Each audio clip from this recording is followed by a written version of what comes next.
नमस्कार मित्रांनो, मराठी मनोरंजन कट्टामध्ये तुमचं मनापासून स्वागत. आजच्या तारिणी मालिकेच्या भागात एकामागून एक जबरदस्त घडामोडी पाहायला मिळाल्या. रेखाने तारिणीवर संतापाचा भडका उडवला, तर दुसरीकडे पोलीस स्टेशनमध्ये कौशिकी आणि जे जे मॅडम आमनेसामने असल्याने वातावरण पूर्ण तापलं. तर चला आजच्या भागात नेमकं काय घडलं ते पाहूया. सुरुवातीला आपण पाहतो की तारिणी आणि केदार घराबाहेर उभे असतात. दोघेही युवराजच्या अटकेबद्दल बोलत असतात. केदार म्हणतो, युवराजकडून काही महत्त्वाची माहिती मिळाली तर बरं होईल, कारण तो सुटला तर पुन्हा मोठा प्रॉब्लेम होऊ शकतो. यावर तारिणी म्हणते, मला जे जे मॅडमच्या चौकशीच्या पद्धतीची भीती वाटते, बाकी काही नाही. केदारही म्हणतो, आता पुढे काय होतं तेच पाहायचं. इतक्या तिथे अचानक रेखाची एंट्री होते. रेखाला पाहून तारिणीला धक्का बसतो. ती लगेच तिच्याकडे जाऊन विचारते, निशीची आई, तुम्ही इथे? पण रेखा प्रचंड संतापलेली असते. ती तारिणीला थांबवते आणि म्हणते, एक शब्दही बोलू नकोस. झालं ना तुझ्या मनासारखं? माझ्या मुलीचं आयुष्य उद्ध्वस्त केलंस. आधी माझ्या जावयाला नावं ठेवलीस, नंतर त्याच्याच मागे लागलीस आणि आता त्याला तुरुंगात पाठवलंस. रेखा पुढे म्हणते, एक लक्षात ठेव, तिची आई अजून जिवंत आहे. तिचा संसार मी उद्ध्वस्त होऊ देणार नाही. दुसरीकडे पोलीस स्टेशनमध्ये कौशिकी युवराजला भेटण्यासाठी पोहोचते. ती जे जे मॅडमला विनंती करते, प्लीज मला एकदा माझ्या भावाला भेटू द्या. मात्र जे जे मॅडम स्पष्ट नकार देतात. त्या म्हणतात, आता गुन्हेगाराला भेटण्याची वेळ नाही. यावर कौशिकी लगेच म्हणते, गुन्हेगार नाही, संशयित म्हणा.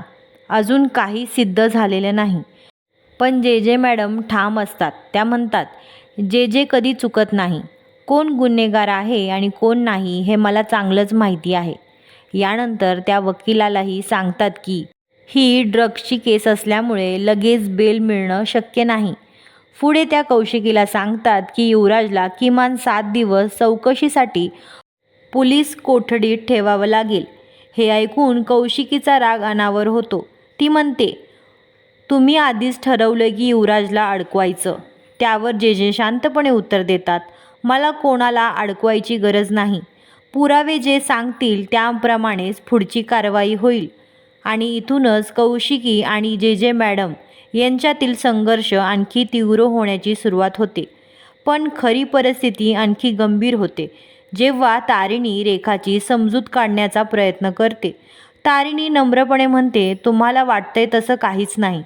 निशीची अवस्था खूप वाईट आहे. आता आपण सगळे मिळून तिच्या पाठीशी उभं राहायला हवं. मात्र रेखाचा राग काही कमी झालेला नसतो. ती संतापाच्या भरात तारिणीचा हात जोरात पिळते आणि म्हणते, ही खोटी नाटकं बंद कर. आधी जखम करायची आणि मग मलम लावायचा, हीच तुझी सवय आहे. तारिणी वेदनेने कळवळते. हे पाहून केदार मध्ये पडतो. तो म्हणतो, काकू हात सोडा, यात तारिणीची काही चूक नाही. पण रेखा केदारलाही गप्प बसायला सांगते. तेव्हा केदार ठामपणे म्हणतो, तारिणीने आयुष्यात खूप काही सहन केलं आहे. आता तिच्यावर अन्याय झालेला मी शांतपणे बघणार नाही. दुसरीकडे पोलीस स्टेशनमध्ये जे जे मॅडम आणि कौशिकी यांच्यातील चर्चा आणखी गंभीर वळण घेते. जे जे मॅडम सांगतात की गुलाब हा फक्त ड्रग माफिया नाही, तर मुलींचं अपहरण, मानवी तस्करी, खून आणि अनेक मोठ्या गुन्ह्यांमध्ये त्याचा सहभाग आहे. हे ऐकून कौशिकी म्हणते, हे सगळं मला माहिती आहे. पण युवराज त्या गुन्ह्यांमध्ये सामील आहे हे अजून सिद्ध झालेलं नाही. तेवढ्यात जे जे मॅडम गुलाबचा फोटो कौशिकीसमोर ठेवतात. तो फोटो पाहताच कौशिकी हादरून जाते. तिला लगेच युवराजच्या हळदीचा दिवस आठवतो. त्या दिवशी हाच माणूस स्वतःला युवराजचा मित्र म्हणून भेटला होता. हा फ्लॅशबॅक आठवताच कौशिकी काही क्षण पूर्णपणे शांत होते. दरम्यान रेखा खांडेकरांच्या घरात जाते. चेतना काकू तिचं स्वागत करतात. पण रेखा स्पष्ट शब्दात सांगते की ती फक्त निशीसाठी आली आहे. तिच्या मुलीवर अन्याय झाला असेल तर ती गप्प बसणार नाही. पुन्हा केदार तारिणीच्या दुखावलेल्या हाताकडे पाहतो. तो हळूच विचारतो, खूप दुखतंय ना? तारिणी मात्र हसून म्हणते, माझ्या दुखण्यापेक्षा या घरात घडणाऱ्या गोष्टी जास्त मोठ्या आहेत. ती पुढे म्हणते, मला वाटतं निशीची आई आता शांत बसणार नाही.